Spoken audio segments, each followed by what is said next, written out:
மோகன் தாஸ் பாய் இவர் யாருன்னா இன்ஃபோசிஸ் தெரியும்ல, நம்ம நாராயணமூர்த்தி அவர்களோட கம்பெனி. அந்த கம்பெனில முன்னாள் சிஎஃப்ஓவா வேலை செஞ்சவர், சீஃப் பினான்சியல் ஆபீசரா வேலை செஞ்சவர். இது மட்டும் இல்லாம அந்த கம்பெனியோட ஒன் ஆஃப் த போர்ட் மெம்பரா இருந்தவர். இவர் ரீசெண்டா அவரோட எக்ஸ்பாலைதள பக்கத்துல போட்ட ஒரு போஸ்ட் சலசலப்பை ஏற்படுத்தி இருக்கு. இவர் என்ன சொல்றாருன்னா, ஒரு கம்பெனியோட போர்டு வந்து டாப் 1% தான் தொடர்ந்து ரிவார்ட் பண்ணிக்கிட்டே இருக்கு.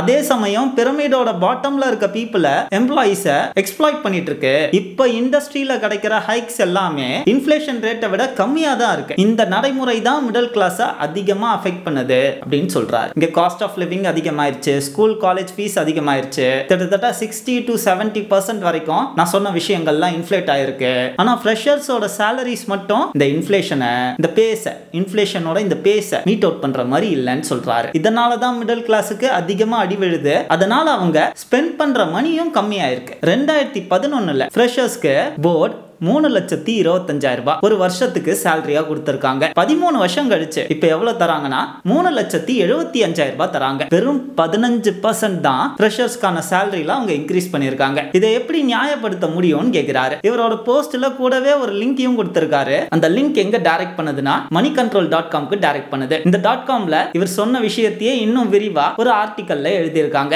இந்தியால IT sector one of the important and largest job கிரியேட்டர்ஸ்னு சொல்றாங்க. அதுவும் முக்கியமா பிரைவேட் செக்டார்ல இருக்க one of the largest job கிரியேட்டரா ஐடி இண்டஸ்ட்ரி இருந்துட்டு வரதா சொல்றாங்க. இந்த இண்டஸ்ட்ரியில இருக்க எம்ப்ளாயிஸ்க்கு போதிய ஊதியம் ஒரு காலத்துல கொடுத்ததுனாலேயே இந்த இண்டஸ்ட்ரியில இருக்க எம்ப்ளாயிஸ் இந்த சொசைட்டியோட முக்கியமான கன்சூம்ஷன் செக்டாராவும் இன்வெஸ்ட்மெண்ட் பண்ற செக்டாராவும் வளர்ந்ததுன்னு சொல்றாங்க. ஆனா இப்ப அதுல இந்த செக்டார்ல சில கோளாறுகள் நடக்குதா. அதற்கு உதாரணமா இந்தியால இருக்க டாப் 5 கம்பெனிஸோட டேட்டாவே எடுத்து வச்சிருக்காங்க. இவங்க என்ன சொல்றாங்கன்னா, TCS, Infosys, HCL, Wipro, tech Mahindra, இந்த 5 கம்பெனிஸ் இருக்குல்ல, இந்த 5 கம்பெனிஸ் அவங்களோட சிஇஓக்கு கடந்த 5 வருஷத்துல மட்டும் ஆவரேஜா 160% அவங்களோட சாலரிஸ உயர்த்தி இருக்காங்களாம். யாருக்கு?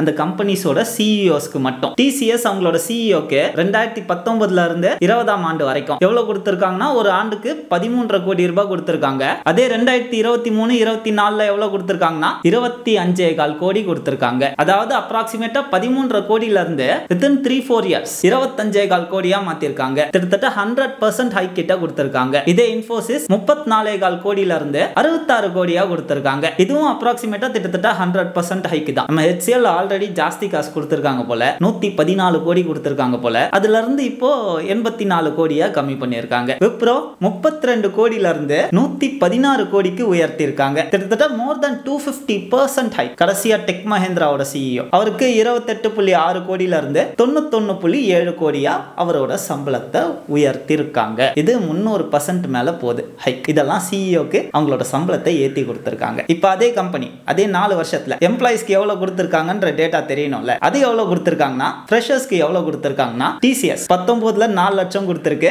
ஒரு வருஷத்துக்கு 4 லட்சம் கொடுத்திருக்கு. 4 வருஷம் கழிச்சு ஒரு 10,000 ரூபாய் போட்டு வருஷத்துக்கே 10,000 ரூபாய் இன்கிரிமெண்ட் பண்ணி 4,10,000 ரூபாய் கொடுத்திருக்காங்க. அடுத்து இன்ஃபோசிஸ் 3.6 லட்சத்துல இருந்து 4 லட்சமா உயர்த்தி இருக்காங்க. நம்ம HCL 3.5ல இருந்து 4.2 உயர்த்தி இருக்காங்க. விப்ரோ 3.5ல இருந்து 3.8, கடைசியா நம்ம டெக் மஹேந்திரா 3.4ல இருந்து 3.9 உயர்த்தி இருக்காங்க. அப்ராக்சிமேட்டா ஆவரேஜா ஃப்ரெஷர்ஸோட சாலரியில 4% உயர்த்தினதா சொல்றாங்க. இப்போ உங்களுக்குலாம் கேள்வி வரலாம், ப்ரோ சிஇஓனா அந்த 100 கோடி 60 கோடி சாலரியோட முடிஞ்சது, இதே ஃப்ரெஷர்ஸோட சாலரி ஏத்துனா அதிகமான பணம் அவங்க செலவு பண்ணும்ல. அண்ட் கொரோனா பீரியட் முடிஞ்ச டைம் தான் இந்த 4 வருஷமும். சோ கம்பெனிஸ் பெருசா பெர்ஃபார்ம் பண்ணியிருக்காதுல்ல, அதனால அவங்களால எப்படி ப்ரோ ஃப்ரெஷர்ஸோட சாலரியை உயர்த்த முடியும் அப்படின்னு சில பேர் கேட்கலாம். உண்மை என்னன்னா, இந்த கம்பெனிஸ் வளரலன்னு வச்சுக்கோங்களேன், அவங்களோட சிஇஓக்கும் அவங்க லாபத்தை ஏத்தி கொடுத்திருக்க மாட்டாங்க. இந்த கம்பெனிஸ் வளர்ந்ததுனால தான், அதிக லாபம் பார்த்ததுனால தான் அவங்களோட சிஇஓஸ்க்கும் அந்த லாபத்தை பகிர்ந்து கொடுத்திருக்காங்க. மோஸ்ட்லி நிறைய ஷேர்ஸ் அவங்க கொடுத்திருப்பாங்க. அந்த ஷேர்ஸுமே சேர்ந்து க்ரோ ஆயிருக்கும். ரெண்டாவது விஷயம்,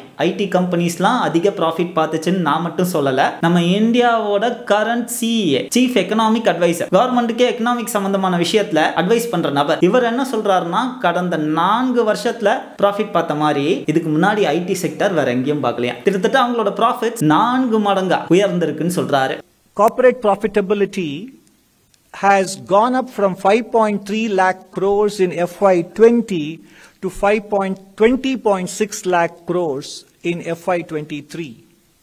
That's almost 4 times in a space of 3 years, including financial sector. If I exclude the financial sector, it has gone up from 4.1 lakh crore to 13.9 lakh crores based on a sample of about 30,000 plus companies. அதாவது முன்னாடி ஒரு 10,000 கோடி profit பார்த்தாங்கன்னு வச்சுக்கோங்களேன், இப்போ 40,000 கோடி profit பார்த்துருப்பாங்க. நான் சும்மா அப்ராக்சிமேட் வேல்யூ தான் சொல்றேன், எக்ஸாம்பிளுக்கு தான் சொல்றேன். ஸோ 4 மடங்கு இந்த கம்பெனிஸ் ப்ராஃபிட் பார்த்துருக்கு, அதாவது 400% ப்ராஃபிட் பார்த்துருக்கு. ஆனால் அந்த கம்பெனிஸ்க்கு வேலைக்கு சேர்ற எம்ப்ளாயிஸோட சேலரிஸ்ல 4% மட்டும்தான் உயர்த்தி இருக்கு. On the right side, you see the compensation to employees, which usually is a function of 2 variables. One is the amount of hiring you do and the amount of wage growth you give. And that has not correspondingly grown at the same pace.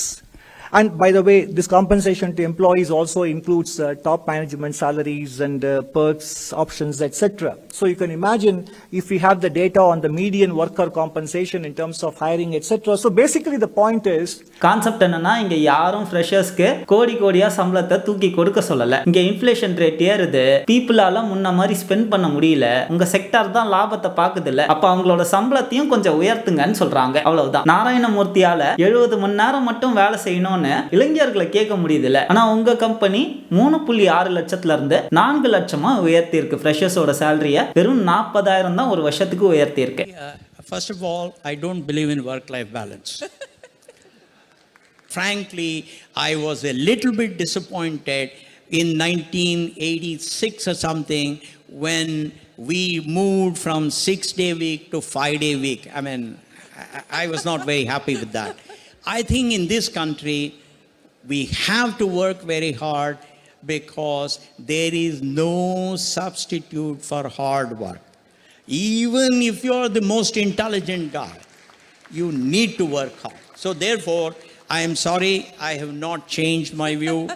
சரி, அப்போ எவ்வளோ bro ஃப்ரெஷர்ஸ்க்கு salary தரணும், இந்த top கம்பெனிஸ்லாம் salaries தரணும் அப்படின்னு கேட்டிங்கன்னா, இதெல்லாம் நான் சொல்றது கிடையாது, என்னோட நம்பர்ஸ் கிடையாது, ஏன்னா நான் ஒரு எக்கனாமிஸ்ட் கிடையாது. அதனால தான் இந்த துறை சார்ந்த வல்லுநர்கள் கொடுக்குற டேட்டாவை அத்தான்டிக்கா உங்க கண் முன்னாடி எடுத்து வைக்கிறேன். அவ்வளவுதான். ஒரு கொரியர் பாய், ஒரு மெசேஞ்சர்னு வச்சுக்கோங்களேன், அந்த டேட்டாஸ் எல்லாத்தையும் கலெக்ட் பண்ணி உங்களுக்கு நான் கொடுக்குறேன். ஸோ மோகன்தாஸ் பாய் என்ன சொல்றாருன்னா, அட்லீஸ்ட் ஃப்ரெஷர்ஸ்க்கு புதுசா வேலைக்கு சேர்றவங்களுக்கு இந்த மாதிரி கார்ப்பரேட் கம்பெனிஸ்லாம், நான் சின்ன சின்ன பிசினஸை பத்தி பேசல, இந்த மாதிரி கார்ப்பரேட் கம்பெனிஸ்லாம் மினிமம் 5 lakh பெர் annum அது கொடுக்கணும்னு சொல்றாரு. அதாவது அப்ராக்சிமேட்டா ஒரு 40,000 ரூபாவது மாத சம்பளம் கொடுக்கணும்னு சொல்றாரு. இது மட்டும் இல்லாம இன்னும் சில வல்லுநர்கள் என்ன சொல்றாங்கன்னா, இந்த மாதிரி நல்ல லாபம் பார்க்குற கம்பெனி சரியான ஊதியம் அவங்களோட கடைநிலை தொழிலாளிக்கு கொடுக்கலன்னா என்ன ஆகும்னா, எம்ப்ளாயிஸ்க்கு கொடுக்கலனா என்ன ஆகும்னா, அது இந்தியாவோட ஜிடிபியை பாதிக்கும்னு சொல்றாங்க. ஈவன் ரீசெண்டா உங்களுக்கு கூட தெரிஞ்சிருக்கும், இந்தியாவோட ஜிடிபி லாஸ்ட் குவார்ட்டர்ல கம்மியா வந்திருக்கு. அதாவது இந்தியாவோட growth-ஐயே இது பாதிக்கும்னு சொல்றாங்க. என்ன டேட்டாவை பேக்கப்பா வச்சு இதை சொல்றாங்கன்னா, நம்மளோட ஜிடிபிக்கு பிக்கெஸ்ட் கான்ட்ரிபியூட்டரா யார் இருந்திருக்காங்கன்னா, பிரைவேட் ஃபைனல் கன்சம்ஷன் தான் இருந்திருக்கு. 2022 to 23 ஆண்டுக்குள்ள 58% இந்த பிரைவேட் ஃபைனல் கன்சம்ஷன் இருந்திருக்கு. அடுத்த வருஷம் இந்த 2023 to 24 இந்த 58% 55% குறைஞ்சிருக்குன்னு சொல்றாங்க. பிரைவேட் ஃபைனல் கன்சம்ஷன்னா வேற ஒண்ணும் இல்லைங்க, இந்த வீடியோட ஆரம்பத்துல இருந்து சொல்லிட்டு இருக்கோமே, நாம வாங்குற பொருட்கள் மூலமா உருவாகிற எக்கானமி தான். இந்த ட்ரெஸ், இந்த ஸ்பெக்ஸ், இந்த லைட், 3 வேளை சாப்பாடு சாப்பிடுறோமே, குழந்தைங்களுக்கு பிஸ்கெட் வாங்கி தரோமே, தினமும் குளிக்க சோப்பு ஷாம்புலாம் பயன்படுத்துறோமே, இந்த மாதிரி நாம கன்சியூம் பண்றது மூலமா உருவாகிற எக்கானமி தான் பிரைவேட் ஃபைனல் கன்சம்ஷன் சொல்றாங்க. இதுதான் ஒரு நாட்டோட வளர்ச்சிக்கு, ஜிடிபிக்கு அதிக கான்ட்ரிபியூஷன் பண்ணுதுன்னு சொல்றாங்க. சோ அது 58% இருந்து 55% குறைஞ்சிருக்குன்னு சொல்றாங்க. அப்படின்னா என்ன அர்த்தம்னா, இவங்க எல்லாம் சேலரி கொடுக்காததுனால நம்மளால ஒழுங்கா செலவு பண்ண முடியல. சாப்பாடுக்கும், காலேஜ் ஃபீஸ்க்கும், ஸ்கூல் ஃபீஸுக்கும், ஹவுஸ் ரெண்ட்டுக்கும் சம்பளம் எல்லாம் போயிருது. பிராண்டடா எந்த ப்ராடக்ட்டும் வாங்க முடியல. பிராண்டுனா நான் பெரிய பெரிய பிராண்டு சொல்லுங்க, நார்மலா டீ தூள், காஃபி தூள் எடுத்து பாத்தீங்கன்னா 4 பிராண்ட் இருக்கும்ல, டிவில எல்லாம் அட்வர்டைஸ்மெண்ட் வரும்ல, அந்த பிராண்டியே நம்மளால ஒழுங்கா வாங்க முடியல. இதை தாண்டி கடன் வேற நம்ம ஊர்ல அதிகமா வாங்கிட்டு இருக்கோம். கடன் வாங்கி இந்த இன்ஃப்ளேஷன்ல உயிர் வாழ்ந்துட்டு இருக்கோம். இதெல்லாம் என்ன பண்ணும்னா, இந்தியாவோட எக்கானமியை புல் பேக் தான் பண்ணும்னு சொல்றாங்க. அதுக்குன்னு இந்தியா அப்படியே அதல பாதாளத்துல போய்டும் நான் சொல்ல வரல. இந்தியாவுக்குன்னு ஒரு பொட்டன்ஷியல் இருக்கும்ல, ஒரு வளர்ச்சி விகிதம் இருக்கும்ல, அதை விட அது கம்மியா பெர்ஃபார்ம் பண்ணும்னு சொல்றாங்க. எனக்கு ஆனந்த் நாகேஸ்வரன் அவர்கள் சொன்ன ஒரு கோட் ரொம்ப பிடிச்சிருந்தது. ஏஐ ஆட்டோமேஷனால கார்களை உருவாக்க முடியும், கோட் அடிக்க முடியும், ஆனா நீங்க தயாரிக்கிற பொருட்களை அதால வாங்க முடியாது. அதனால நாமினலா இன்ஃப்ளேஷனுக்கு ஏத்த மாதிரி சேலரி கொடுங்கன்னு சொன்னாரு. Deployment of robots in automobile factories in the US was considered a very important development, but then the robots don't buy the cars that the companies make. Similarly, the artificial intelligence you deploy may not buy the products that you make.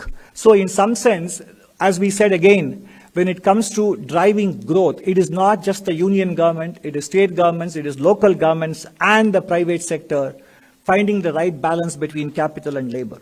நீங்க என்ன நினைக்கிறீங்க? என்ன பொறுத்த வரைக்கும் ID மட்டும் இல்ல, எனக்கு ID இண்டஸ்ட்ரியில மட்டும் தான் கான்டாக்ட்ஸ் இருக்கு. சுத்தி இருக்க எல்லா செக்டார்ஸ்லயுமே பெரிய அளவுக்கு salary உயரலன்னு சொல்றாங்க. இன்ஃப்ளேஷனுக்கு ஏத்த மாதிரி salary அதிகப்படுத்த மாட்டாங்கன்னு சொல்றாங்க. நீங்க என்ன செக்டார்ல வேலை செய்றீங்க? உங்களோட செக்டார்ல எவ்வளவு நாளா சம்பளம் ஏத்தவே இல்லை என்பதை பதிவு பண்ணுங்க. சோ தட் நமக்கும், எனக்கு மட்டும் இல்லங்க, நம்ம எல்லாருக்குமே ஒரு ஐடியா கிடைக்கும். சோ அவ்வளவுதான் கைஸ் இந்த வீடியோ. கூடிய சீக்கிரமே உங்களை வேற ஒரு வீடியோல வந்து சந்திக்கிறேன். நன்றி, வணக்கம்.